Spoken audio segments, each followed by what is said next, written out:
Welcome to the Birth Lounge Podcast, an empowering space for expecting and new parents to hear candid conversations with experts, support your mental health, and learn the tips and tricks that thousands of parents have used to craft their ideal birth.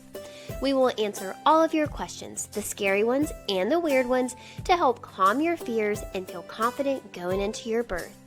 I'm going to help you redefine what birth and motherhood looks like and how to embrace your journey. I've intentionally crafted a list of experts to help you navigate pregnancy, explore your birth options, and plan for postpartum so that it can be a time of soaking in your tiny human. We're going to go there on all the hard topics so that you can dive deep into finding your confidence and freeing yourself from fears around birth. With over 10 years of experience in family education and a master's degree in human development and family studies, I created this podcast as a way to share the resources parents need to make educated and informed decisions about their care in pregnancy and childbirth. This is a birth community driven by evidence-based information and research in hopes to help you explore your options, understand your rights, and know what choices you have along the way when it comes to birth and beyond. I'm your host, HeHe. Now let's get to the good stuff. Hello, and welcome back to another episode of the Birth Lounge Podcast. All right, you guys, today we are talking about something that feels very 2025, and that is the use of AI in motherhood. Yeah. Artificial intelligence, and I'm not just talking about ChatGPT. And before you roll your eyes or you start to picture a robot raising your kids, take a little pause because that's not at all what I am talking about. This conversation isn't going to be about replacing your intuition or using ChatGPT as your therapist or trying to replace your experience as a mother. Instead, it's how do we use AI as a support? How do we use AI to actually be a tool that's at your fingertip to lighten your mental load, to feel more organized, to get trustworthy answers faster, and let's be honest, maybe just finally remember what you were supposed to put on that to-do list before you got pulled into a million different directions. So many people are already using AI for meal planning and organizing baby sleep logs and writing emails and researching different topics. But one of the biggest problems that I have found using AI as a business owner is that AI is not always reliable. There have been so many instances where I have asked it to generate something or pull something, and then when I actually fact check it, it's not at all what I asked it to pull or generate. Now, I'm a big fan of AI because I truly do believe that it can be a game changer. It feels like this little pocket-sized assistant that we all have access to. However, I am a big skeptic as well.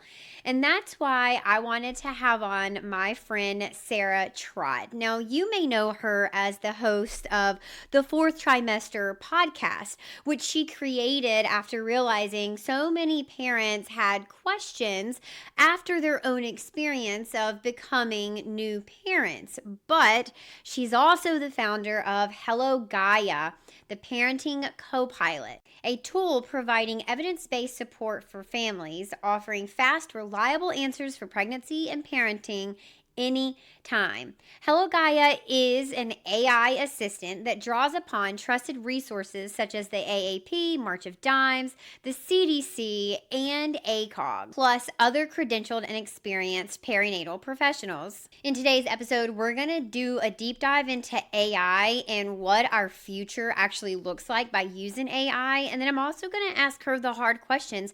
How do we use AI appropriately but not overuse it it so that we actually lose our own interpersonal skills? How can we guarantee that her platform, Hello Gaia, is giving us trusted and reliable information that we can then implement into our homes with our families? Plus, we're going to dive into some of the downfalls of AI and how you can protect your family and yourself with safety tips from Sarah herself. AI is here to stay, and I do believe that with a little bit of caution and a deep understanding of what actually drives artificial intelligence, you can use it in your home and with your family to make your life so much easier. So without further ado, Sarah, welcome to the show.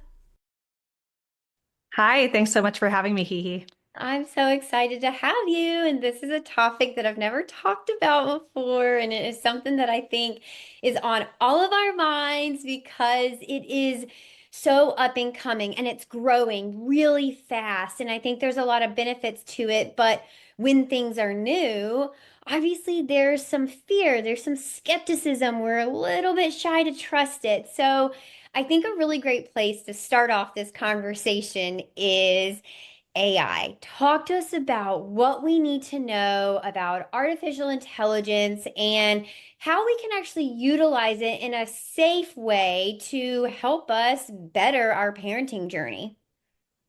Yeah, of course. I appreciate that question because it helps set the context for a lot of what we're going to talk about.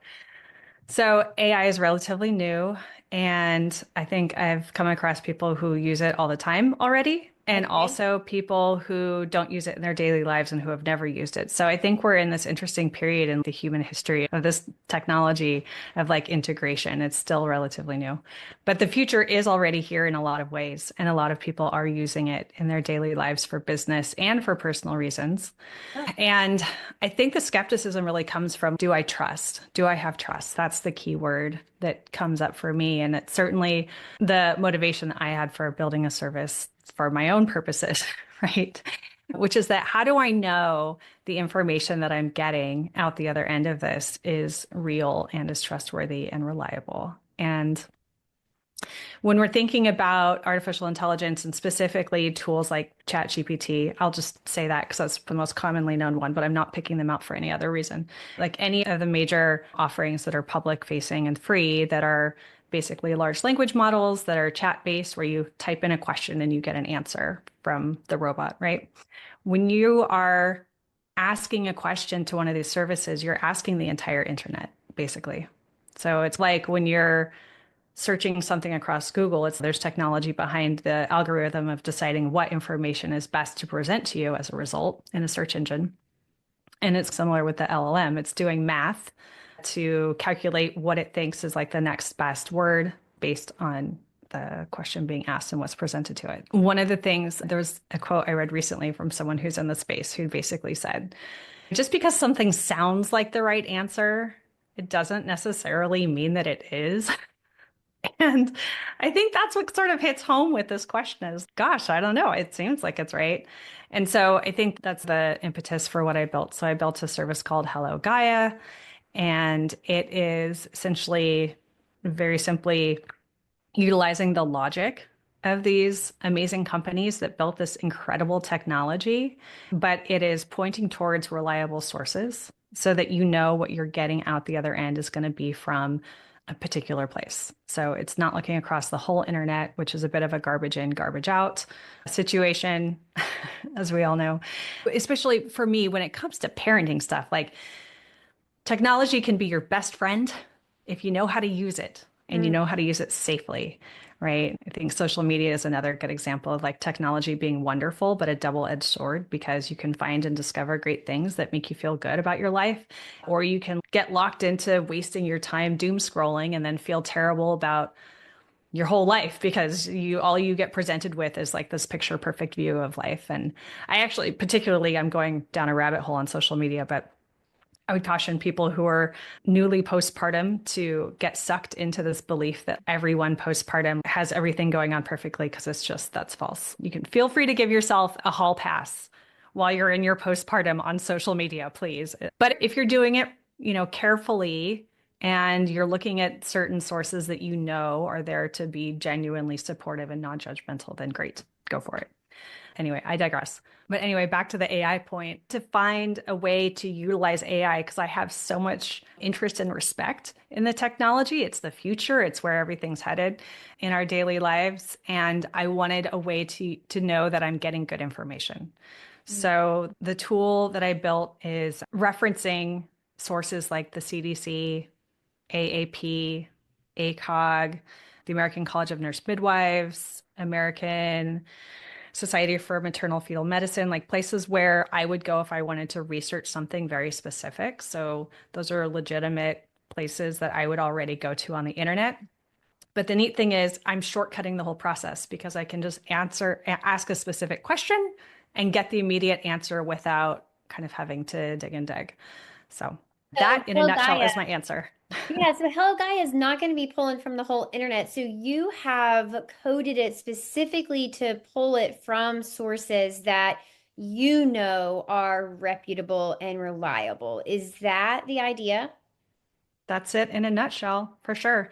It's also pulling from my podcast, which is basically over 100 episodes of interviews with perinatal professionals, people who are experienced, people who have credentials, people who are experts in pelvic floor health, people who are postpartum doulas and lactation consultants and OBGYNs. That's another great way to shortcut having to listen to over 100 hours of my show, which, by the way, I welcome you to do if you want. But it was a neat way to, so like for me, I don't know about you, HeHe, but I love podcasts. I'm a podcaster myself and I am an avid listener. I always have been, even before I started my own show. And I like to listen when I'm on a car drive and I've got a road trip and, or like I listen to Wait, Wait, Don't Tell Me when I'm making brunch, which is a really Yeah. funny show. Or I'll listen to, I remember it would just be like with my baby in the baby carrier on Mm. long walks through the park or like pushing in a stroller. It's a great way to feel like I'm investing in myself and my self-care to relax and to be able to do something. I can fold laundry while I'm learning or listening to something that I want to hear. I do love podcasting, and I think that there's a time and a place for enjoying that format of media and that experience.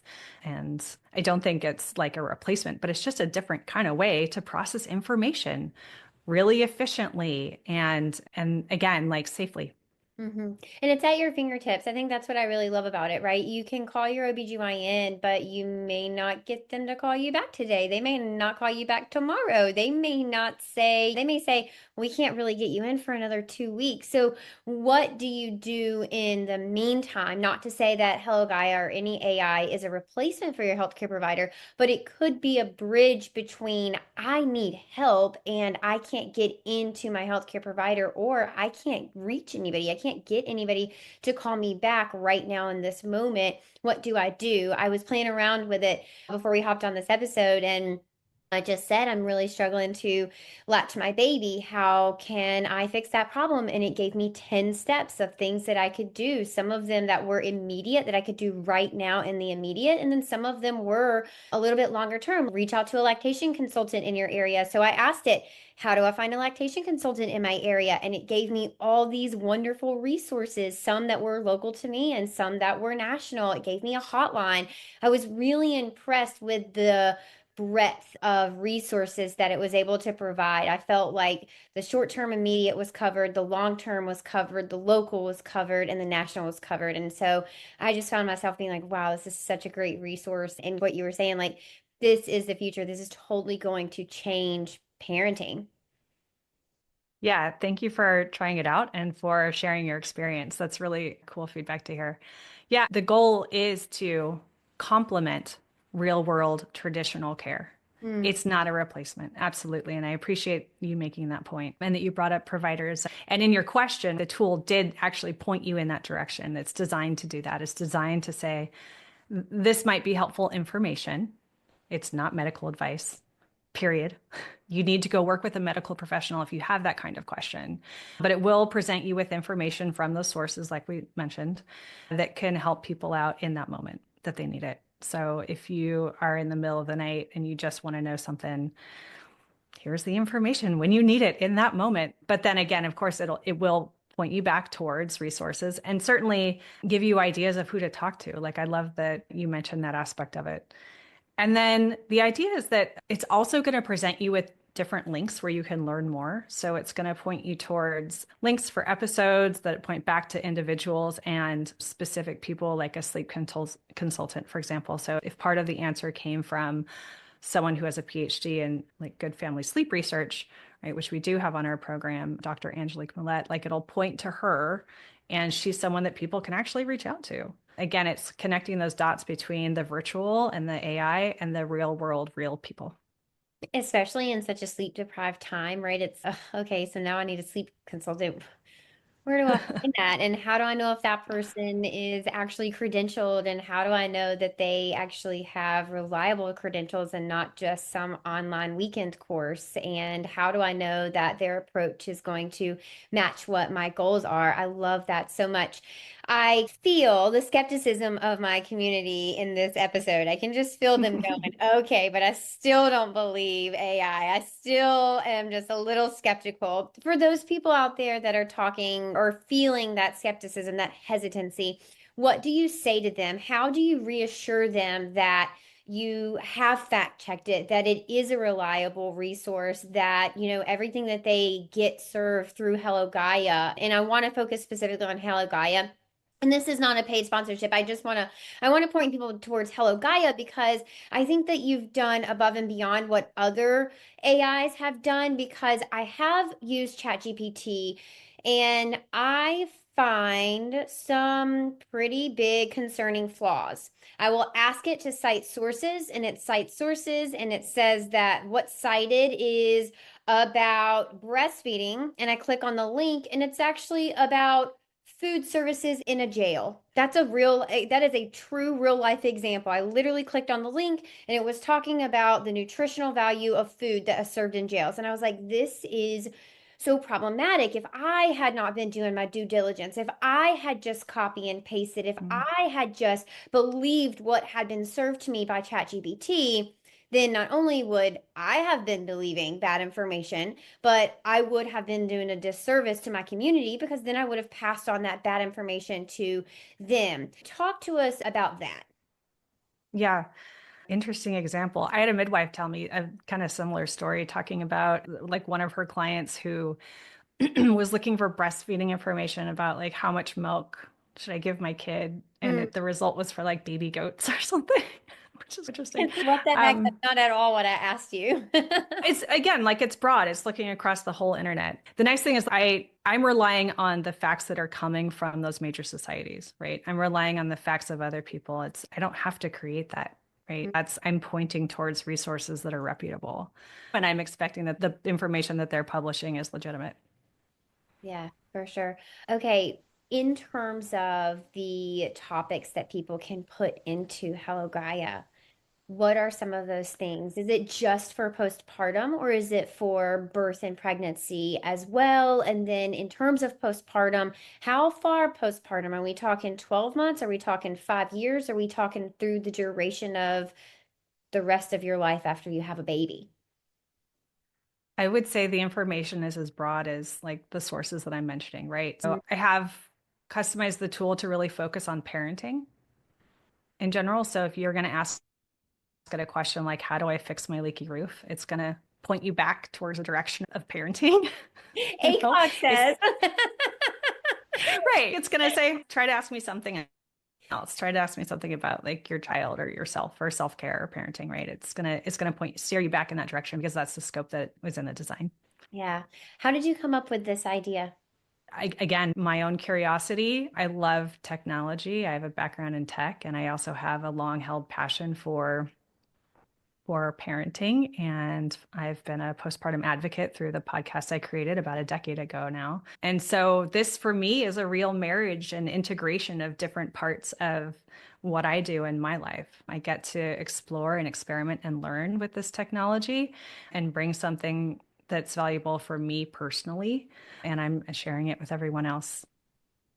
Tell us about that marriage of technology and parenthood. Where do you see that relationship going? How do you see technology complementing parenthood without taking over or without almost replacing that maternal instinct. I have seen some scary videos on the internet. Everything has scary videos on the internet of college students using AI, but then they are drastically losing their ability to critically think about things, or they are losing their writing skills because they're using AI to do that.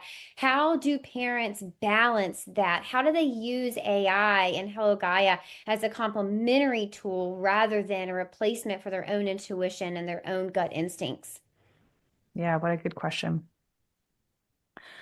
So I was an analyst earlier in my career, and one of the things that I learned very early in business is that the best outcomes usually come from the combination of data and then your instinct. What do you think is the right answer? What is all this information and your human experience telling you? And what is the data saying? And bringing those together and having that context complement one another. So it's not just one or the other. And also having a rather diverse set of people at the table to bring different viewpoints is also really important. And so to your question, again, when it comes to parenting, I think there's a really similar situation here. One of my favorite episodes ever that I've recorded is with Marissa Belger, and she's one of the authors of The First 40 Days, which is an excellent book. I like to recommend it. And it's on my beach reads list for postpartum people. But actually, it's really great to get for pregnancy too, and it's full of recipes. Anyway, so I love that book. So Marissa talks about self-trust. So we have a whole episode talking about what self-trust is, why it's important, especially as a parent. And for a lot of us, the way we were raised didn't exactly train us to listen to that inner voice. But it's so important. It's so critical, parent or not, right? To know, wait, I have an anxiety or I have a feeling or something I'm not feeling quite right. What is that? Pause, slow down, listen to that, and say, what's happening? What does this mean for me? And a lot of it has to do with knowing how to recognize and understand one's own feelings and also enact that through safe boundaries and positive communication. So all that is to say, the combination of self-trust with AI, so you talked about instinct, you use the word like gut instinct with parenting, like that matters. And I would say, like, putting technology to one side too, like you can read a parenting book, right, that says follow these 5 steps if you want XYZ, as if it's like some infallible formula that if you do it right, you're going to get this outcome. And it's just real life doesn't work like that. And I read a lot of parenting books. I like parenting books. I have a whole too many on my shelf, actually. I do read a lot. But yeah, I think it's again this marriage of your own gut instinct of listening to your inner voice. And then you can use technology to like sense check or fact check. And I would also say that the third piece of this triad is the perinatal professional community, right? You can also then go and say, this is what I'm feeling, this is what I've read, but you know me as an individual, me and my family and my baby and my situation. So there might be a more customized, personalized answer that comes from a professional who has the right credentials and who knows you personally. So I think like those three would be like the cornerstones of where you want to get to for something that's quite important. And of course, if it is medical related, again, I'm going to point you back to, of course, talking to a professional if it comes to something that's like safety related too. Yeah, that was one of the first things I noticed is that Hello Gaia was definitely very focused on getting you to the right professionals and trustworthy professionals. So not just random people on the internet or not just random resources on the internet, but truly reliable resources that can actually help you. One thing that came to my mind while you were talking is I have heard of people using ChatGPT. There's these funny reels online that say, I dropped my therapist and now ChatGPT is my therapist. Is that something, not to replace therapy by any means, but if somebody was struggling mental health wise, is that something that you could type into ChatGPT and say, I'm struggling with this, and you could expect that it would give you those resources, maybe something like what we were talking about breastfeeding earlier, it would give you the immediate stuff, it would give you professionals you could reach out to, and it would give you a longer term plan that you could explore being right for you. I think what you're referring to is this thing where people will type into Chat GPT, tell it like you are now a psychotherapist Definitely. and you specialize in this, and it assumes a personality. Again, like sounds like certain kinds of correct answers. That's not what this tool is. That's not what the Hello Gaia is. It's not for that. And I wouldn't recommend doing that for something as important as your mental health, personally. No, I actually just interviewed Jane Honigman. She's the founder of Postpartum Support International. She's brilliant, and she likes to talk about how the most important thing that parents need is to talk. So we need to find peers, ideally like people who are going through something similar to us, people who will listen without judgment. That's a really important part. And we need to find friendship. We all need friendship and social support. And it's true for moms, but it's also really true for dads, partners, birthing people, right? And grandparents. She's a grandparent. She talks about how much we all need at every part of every generational step. Like we all need social support. And I actually really love technology. And I would highlight that Postpartum Support International, awesome resource. They have free helplines. So if you want to chat to somebody, you can. If it's an emergency, call 911. But if you need social support, if you're having anxiety and you just need someone to talk to, like that's a great resource. And then they also have online support groups. So you can find support groups for general parenting or for something specific like NICU families. You can look at their website. It's great. That's a link we can add in your show notes. And again, like there is a need for social support and social connection. And I think technology is a great enabler for that. Again, if you go to the right sources, I think that one of the things that's less healthy would be like just reading advice on Reddit or just getting advice. There are a lot of like mom apps and parenting groups. And on the plus side, you don't feel isolated. Suddenly you've got like 100 friends who you can chit chat with and share baby photos and say, which outfit should I dress my baby in? And I don't know, feel a sense, whatever it is, doesn't matter. Have a sense of connection and social support. But I have seen a lot of opinion and yeah, a lot of opinion and ideas that are maybe outdated or have since been debunked being shared as if it's the right way to do something, with a lot of authority coming from someone who just is saying that because that's how they were raised and not necessarily because they have any credentials or a place to say that. So I think, again, if you know how to use technology, if you can use those tools as a form of entertainment in a way to and take them as social interaction and connection and benefit from that, then great. That's wonderful. And also be very cautious about the credence you give to some of that information and advice that's just getting passed as like hearsay between buddies. Go sense check that with your pediatrician, please, before you act on something. And yeah, I'll leave it at that.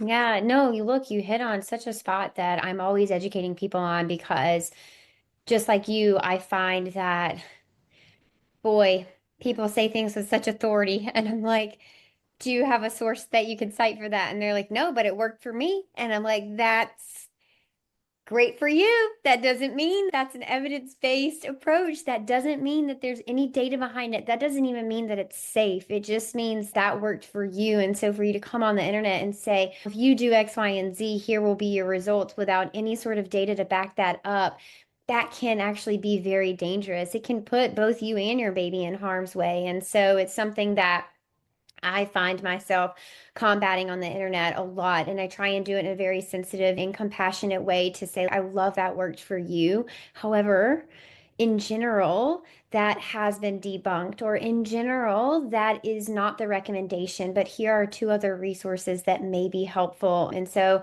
I love that. I love that you bring that up. Is there any part of you that is fearful of a Wally world where we're all just in our own little bubbles and technology is completely taken over and human interaction is just like no more and technology is just like everything to us? Is that any fear that should be on our radar?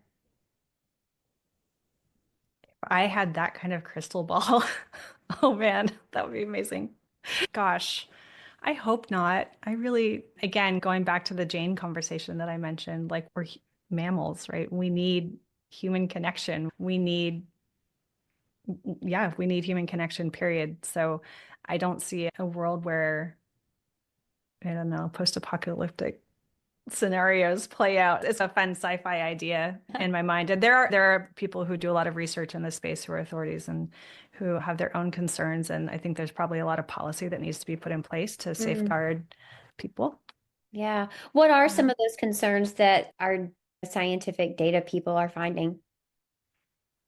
That's a good question. I think that there are concerns of the unknown, frankly.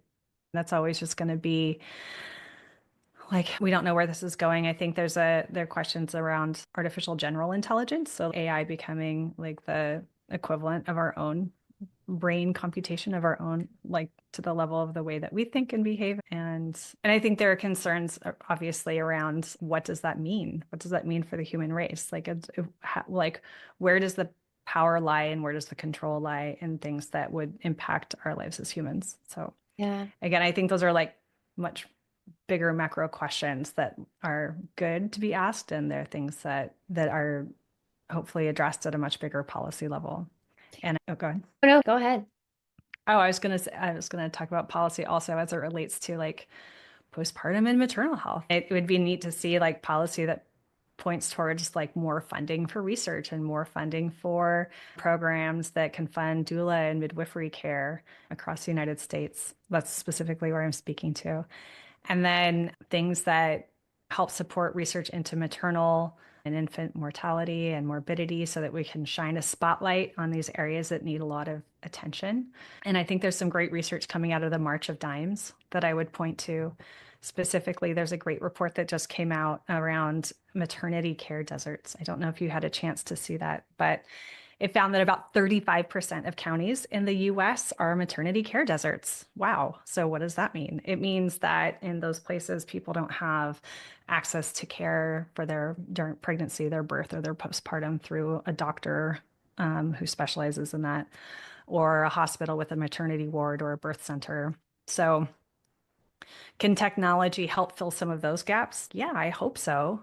I hope it can, right? It could be the next best thing in a pinch, but again, I don't think it's a replacement. Ideally, that they're complementary and you find the right combination of things. Virtual visits when you're postpartum are wonderful.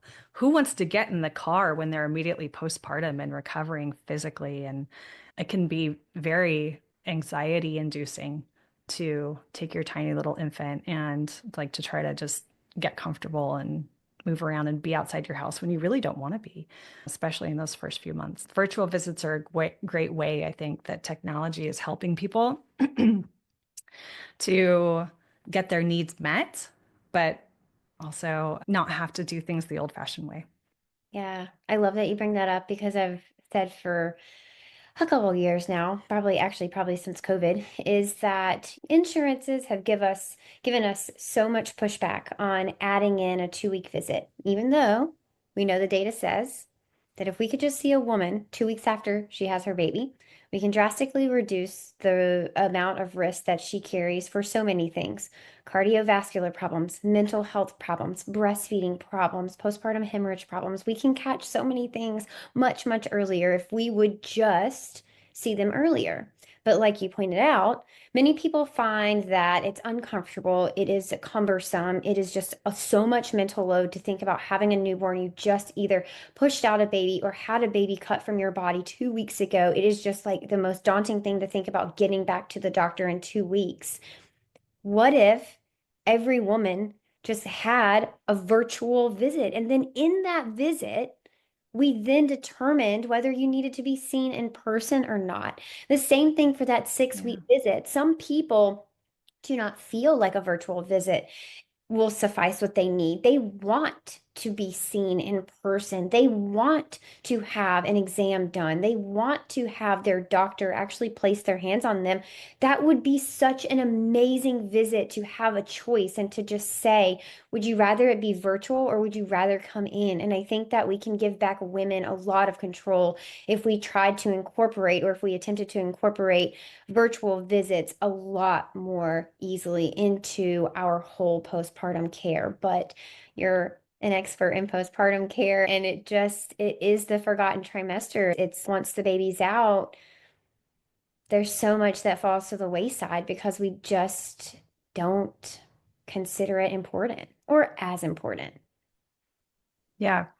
Yeah, those are really good points. Dr. Melissa Dennis, an OBGYN who was on my show, mentioned to me that something like half of women aren't going to their 6 week check, which I didn't even realize because some of them are already back at work, Yeah. right? They're like immediately thrust back into the working world like very early. So Mm. that happens and they don't get to their 6 week check. So sometimes if there could be that immediate touch point, as you're saying, like right after, like in the first few days, like that might be the only visit for like a fair few people. By the way, if you're listening and you're wondering, like definitely I would say go to your 6 week check. There are a lot of good reasons to do that. And how nice would it be? Like I love the virtual visit idea. How wonderful would it be to have in-home care, like in-home midwifery care or a nurse midwife to come in and just check you out and check out your family and do the whole thing. And some people have that care. I mention it in part just because some people don't know that exists. 98% of births are hospital births, and something like 1% are home birth, and then a 0.5% is going to be the birth center stuff. But these other options do exist. So I'm going to mention them just in case there are listeners here who are really weighing out their options. And like I think the default is just like everyone goes to the hospital. So you default and say, that's what I'm going to do. And also I'm saying this without judgment. There's no right way to do any of this but get the support you need from the right professionals. Another point on that though, about like catching things immediately after, if you have a postpartum doula, then that means that you are being seen by a human who has a ton of experience, who's seen hundreds of births, right? If you get someone who's experienced to come in, and what they can do is quarterback your experience and pull in the right resources for you.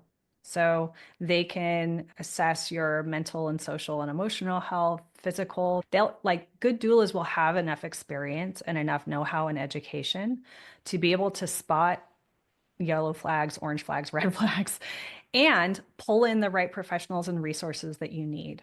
I highly encourage bringing in a birth doula or a postpartum doula whenever I can into people's birth and postpartum experiences. And a funny and true story is that when I was pregnant and I knew I wanted a birth doula, I learned what that was. And so I was interviewing folks and I met someone great who I hit it off with. And she said, what are you doing for your postpartum? And I was like, what? My what? It just really, it hadn't occurred to me that you can bring in professional support from a doula, which by the way is a non-medical support person who will be there to help you with all kinds of practical and social and emotional things that you might need. And so my answer to her question was really just my husband has some time off work and so do I. And I think that's probably like a very typical answer. And of course, what do I end up doing? I end up starting a postpartum podcast because, again, it was so eye-opening for me. I just really fell in love with the idea that women don't have to suffer through things, that we can build our support network and our people like to say like their village, right? Just bring in people around you so that you're not doing it alone and you're not having to guess. It's actually a strength to ask for help. It's not a weakness. And I think that's another big misconception that happens that people have in their heads with this topic, especially in like the US, where it's like very isolated single family units that we live in culturally. Anyway, yeah, I think that if we could bring in a postpartum doula for every family, that would be a wonderful thing because then people can help be seen, catch stuff early, get connected with the resources they need. And I know this is what you do, HeHe, so I'm like preaching to the choir here, but I'm sure you probably have something to add to that. No, and I think you make a good point, and I think it's just really important that women do hear this over and over again, is that you can build your village and you are worth it and you do deserve that care no matter what our country or our policies lead you to believe in this country. You do deserve that care. I do want to touch on something that you have hinted around, but a good, well-trained doula is also going to have a Rolodex of professionals. So they're already going to know people in your area that are evidence evidence based, that are reliable, that are trustworthy. And if they've been doing this for a while, their Rolodex is going to be big. So they will be able to match you up based on personality and your goals and who is going to be a good fit for you and your Mm. family. And I think that's just so important. And it takes off so much of the mental load, what we were talking about earlier. But it's okay. I need a lactation consultant. Oh God, where do I find one of those? Oh God, how do I know who's good? And oh my God, how do I like coordinate that service? There's just a lot of mental load once you realize that you need this service, and a postpartum doula can absolutely help reduce that mental load and fast track you to the right support services. I'm biased, obviously, but I love the idea of doulas, and I think some of the best doulas are birth and postpartum, and that way you get to be with one person your entire journey. We work in a team approach, so with us, you actually get three doulas no matter what. We're always available. We don't have an on-call schedule. When you work with us, you get all three of us all the time, every single time. And it is just, it's really special to be able to walk with a family from the beginning of their pregnancy all the way through their birth and then all the way through their postpartum. And we stick with our families for many months postpartum. And it is just, it's just special. You become like family. And it is just a journey that's such an honor to be on. And I just second everything that you say about that. So you talked a lot about the safety of AI, and we've dispelled some of the myths about the skepticism and stuff. But how does somebody use it safely? How does somebody use it appropriately? Do you have tips on maybe how to ask it questions, or what questions are appropriate versus not? Or I guess just generalized tips on how do we use technology, specifically AI, safely to be complementary, like what you're saying, versus, I don't know, dangerously, question mark? Yeah. Again, so technology, I think if you're just going to take an answer face value and you know that you're searching something like the entire internet, I liked your point, which is like click on the link in the source and see where it's Mhm. actually coming from. I think that's really helpful. And then also, like, you can AI or not, you can just go straight to that source. That's a really safe way to do it. And then another thing I would mention is that if it's something related to like medical advice or something that involves safety, don't act on that necessarily without running that past your medical professional or like whoever the relevant credentialed professional is in your life and your support network. So that way you can hear the information, but you can also then make sure that you're pulling in someone to help validate that. I think that would be a good tip that I would want to share. And then I think it's perfectly fine and safe to ask questions that are like not necessarily related to like medical advice. You can ask, you can get, I think the thing I love about technology the most is the time savings and the efficiency parts. And there is a lot of that you can do in parenting. Like you can ask for, I don't know, just general technology, like things like shared calendars or meal trains that are online or like baby milestone apps. I had one that I liked a lot that would talk about like brain development. It's called the Wonder Weeks. I don't know if you've heard of that. Okay. Yeah, I really liked it because you could see this calendar of like how your baby's brain is developing. And because they can't talk, but you can say like, Yeah. oh, you're going through a this explains why you woke up so much last night. You're in a regression. Okay, that makes sense. I feel like we all go through those times of learning something and unlearning something as adults. But anyway, so I think there's a lot of ways where technology is very helpful and time saving and efficient for us, especially as like we are busy as parents. I think it's a really busy times in our lives where we're working and we are parenting and we're playing all kinds of different roles in life, like a mom, a daughter, a sister, a worker, all these other things, a podcaster, Yeah, a right? Like chauffeur. you're doing all these things, right? This is the mental load of a parent. And so I like that maybe if you can save time with technology and doing one thing, then maybe that frees up your time to go step outside and ground yourself and connect with nature and spend some more human time with someone else. So I really appreciate that aspect. But I don't know if there are tools that you like that I'm always interested in learning what other tools people like. Yeah, I'm big on apps. I like the Wonder Weeks app. We're big fans of Baby Connect. As far as birth education, I am a big fan of the app that I built. It's the Birth Lounge app. I think that finding an app that is evidence-based is really important, and I think finding one that works for you is even more important. So if you download an app and you find that it's hard to navigate, or you find that it just is too cluttered or cumbersome, or it doesn't have all the features that you're hoping to have or you're hoping to utilize, then find another app, because Having an app on your phone that doesn't serve you is going to be exactly that. It's not going to serve you. And so I think that if we're going to utilize technology in parenthood, actually aiming to make life easier rather than adding to that mental load is so good. For this is a funny story, but for about 6 months there, I tried every single note-taking app on in the App Store. I would ask my community and I asked my friends and I scoured the internet and I looked up the blogs of the top 10 note-taking apps and how do I get organized? And at the end of the day, what worked for me is what I had always been doing, and it was just using the regular notes app in my phone. It was not an app that somebody had built, and it wasn't a specific note-taking app or a task app. Just having the notes app on my phone is something that I have done for many years. It's what I'm used to. It is efficient for me, and I was really just grinding my gears trying to find something that I perceived as more efficient. And in the end, it was not by any means. And so I think that is for me, one of the most important parts is just make sure that it is actually making your life easier and not harder, because the goal in postpartum is to take away that mental load because you have so much you're thinking of already. And it's already a really fast time. It doesn't have to be hard and it doesn't have to be challenging. You will have hard times and you will have challenges, but that doesn't have to be your normal everyday state. And doing the small steps of finding what works for you, I think, is key to making that a really enjoyable time.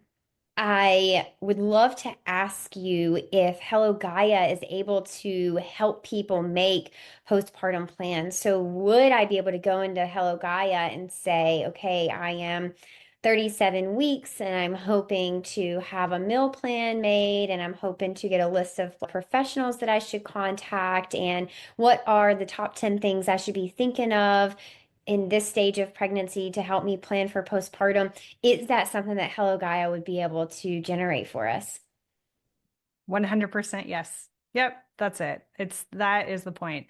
And I think that it'll probably like if you ask it to find people locally for you, I think it does a pretty good job of that, but I would also say ask around too, because yeah, I think that you could use it as a first draft. Think of it that way. Yeah. So it's designed to shortcut a lot of that work for you. I also have a template on fourthtrimesterpodcast.com, which you can download for free, which is another good starter point. And I'm sure you have all kinds of resources too. But yes, you can get like a good starter draft of that and then give you like the right kinds of things to think about. What should I put in my overnight bag for my hospital? It's going to give you a great answer for that. Try it out. I love that. Oh my gosh.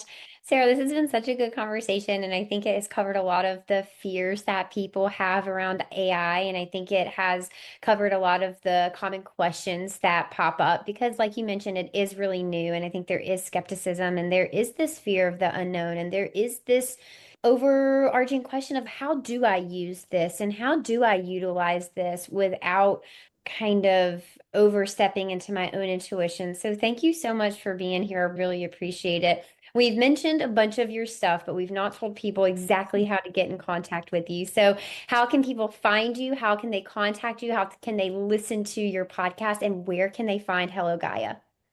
Thank you. My podcast website is fourthtrimesterpodcast.com, but it's fourth spelled out FOURTH. And I am Sarah at fourthtrimesterpodcast.com. You can reach me there, and I would love to hear from you.